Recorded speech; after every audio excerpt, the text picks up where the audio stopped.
Hey guys, so today I thought I'd make a video giving some information on how to determine, if you've got a World War II helmet liner.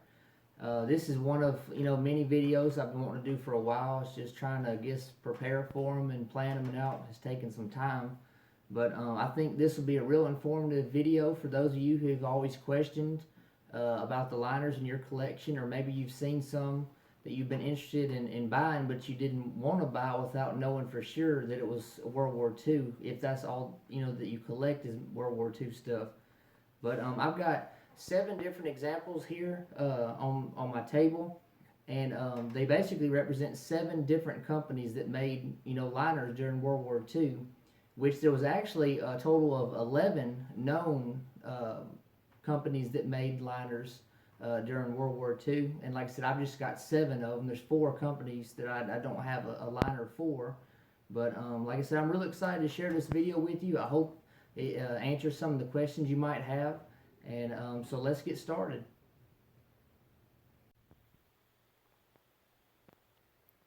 All right, so here are 7 of my World War II era liners. I think I've got like a total of, I want to say maybe somewhere around 18 or 20 World War II liners, something like that. I'm always looking for more, but they're getting harder to find. They really are. Now, really, there's a couple easy ways to determine if you got a World War II liner or not. Really, one for sure, which is I've touched on other videos, is the interior, which is called the webbing. If it's this tannish color, that's considered what's called OD3. It's like a khaki tannish color. If you have this, then it would be World War II liner.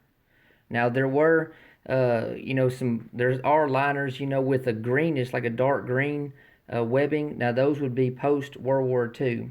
And I'm going to touch on that here in a little while. But like I said, if you're looking at a liner and it's the khaki color, which sometimes, over time the colors can kind of fade or get discolored a little bit. But if you got the khaki, you've got a World War II liner. And like I mentioned, there was 11 known companies that made liners during World War II. The earliest liners were made by Hawley and General Fiber. And they were basically like a pressed cardboard type of liner with, webbing on the inside. And you can imagine that they didn't hold up well at all to, to being used, and the elements and weather and just everything else, they just didn't hold up. Unfortunately, I don't have either one of those in my collection. I'm always looking for one of each to add, but it's really, I've seen a few in person, but they were in really bad shape, and honestly, they were still overpriced, but so I passed. But hopefully one day I'm sure I'll be able to add one of each of those. But really, of those two, the General Fiber one, Made Company one, is the least produced liner during all of World War II. They only made 120,000, which that sounds like a big number, but compared to most of the other companies made over 1 million. Some made a lot more than that. 120,000 is a very small number. So if you've got one, then that's awesome. I'm glad for you. I really am, because they're highly desirable, especially in good shape. But after the Hawley and the General Fiber liners, you got basically, there's 2 companies. There's St. Clair and there's Hood Rubber. St. Clair and Hood Rubber made what's called a low pressure liner. And I've actually got a St. Clair right here. It's low pressure. Basically, it's not as, what am I trying to say? It's not as, I guess, dependable as the high pressure ones here. It's like a thinner, basically it's constructed with thinner materials. It was easier to crack and break and bust. It's like I said, these didn't hold up well at all, unfortunately.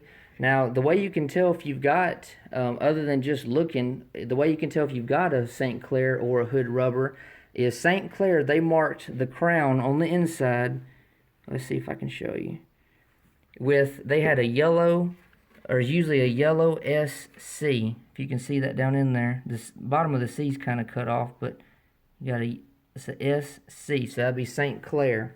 And so this would be an early war made liner. It would have been made, in 1942. And like I said, they just didn't hold up very well. I'm fortunate enough to have this one in my collection. And it's actually got some markings on it and everything, maybe Ford Observer, or or who knows what the stripe all is. I know there's the follow me stripe, but I don't think that's what this represents. I believe it's maybe a Ford Observer, but then you got the rank on the front. It had a name, but somebody scratched it out. So I'm very grateful to have this. I wish I had a hood rubber. Now, a hood rubber would have a white HR in there, where my yellow SC is HR for hood rubber. Now, the hood rubber, they only made 206,000 of those. And so those, and then like I said, the general fiber are the more desirable liners, especially in good condition if you can find for a good price. So be on the lookout for that. And like I said, that basically wraps up, the low pressure, just those two companies. Like I said, St. Clair and Hood Rubber. And like I said, these are a lot thinner material. They could bust very easily, and I mean, they just didn't hold up. And they weren't produced like these high pressure ones I'm about to get into. Now, I want to stop myself. Like I said, at the beginning of the video, I mentioned the khaki OD3 webbing on the inside.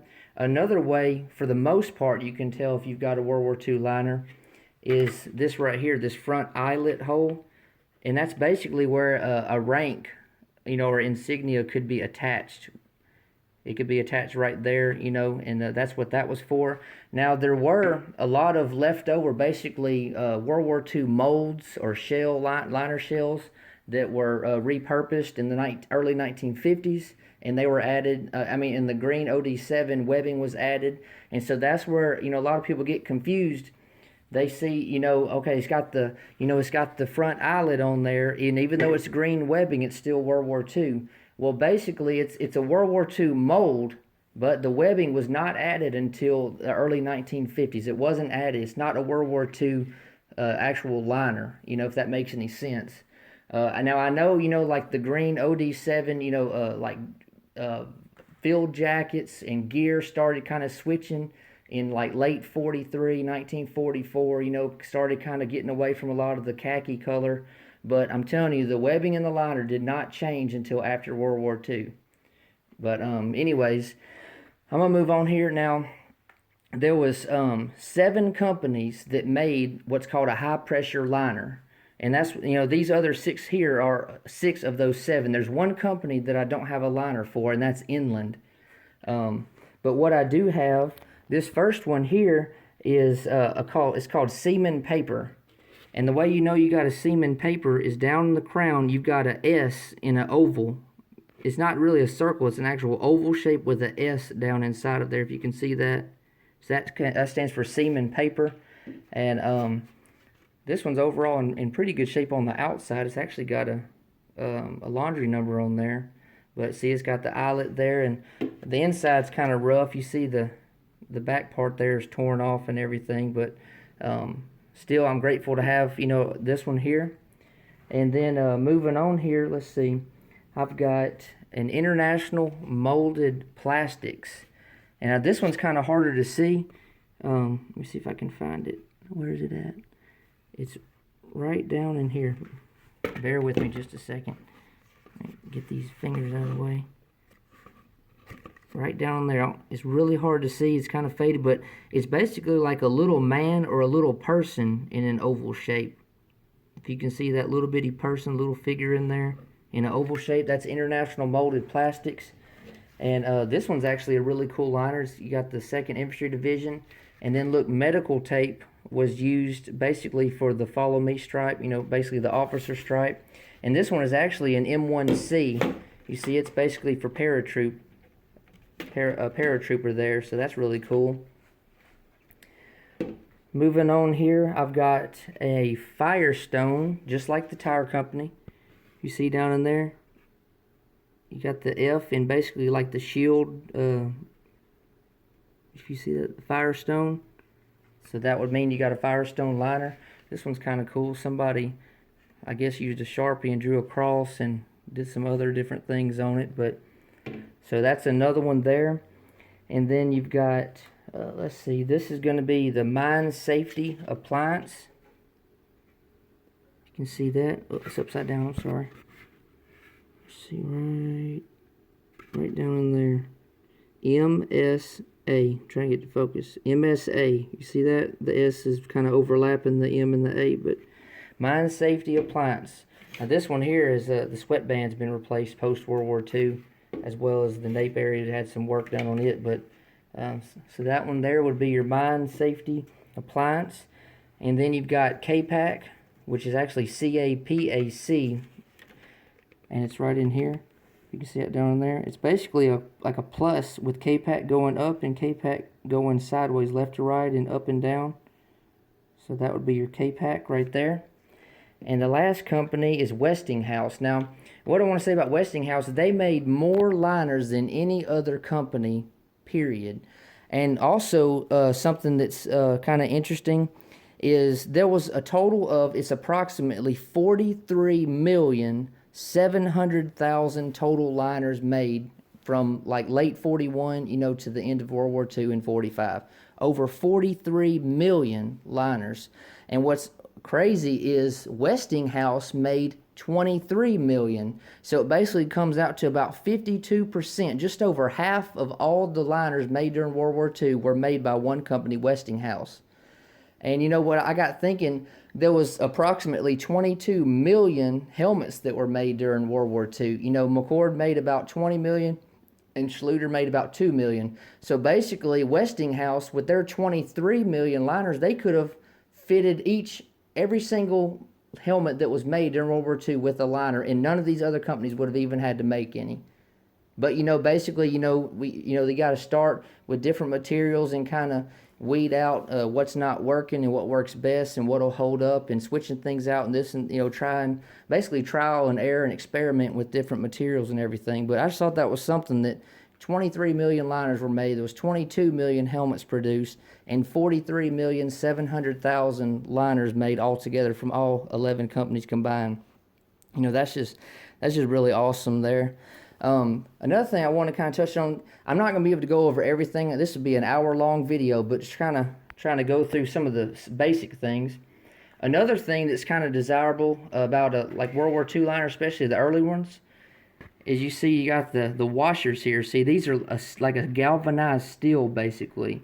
Now this would represent, early World War II washers, and these were made, it was basically from late 41 until, early 1942. But actually, I say that was actually more like 1942 because I don't have a representation of it, but before the A-type washers, like an A shape, you had a rectangle shape. Now those were really not a lot of those were added into liners originally.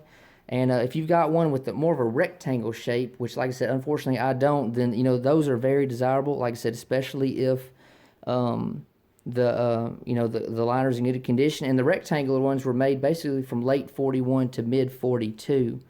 And then, like I said, basically you went into the steel ones like I showed you, and then you went into you got like a green painted one there, and then you got just another one that was like a blackened brass towards the end of World War II in 1945.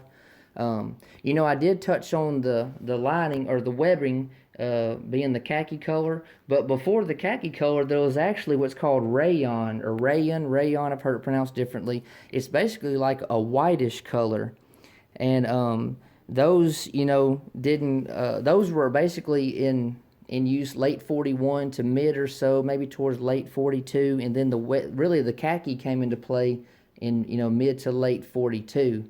But like I said, there's just so many different things that could be touched on, and this could be a long video, but just really want to try to be informative and help you guys out.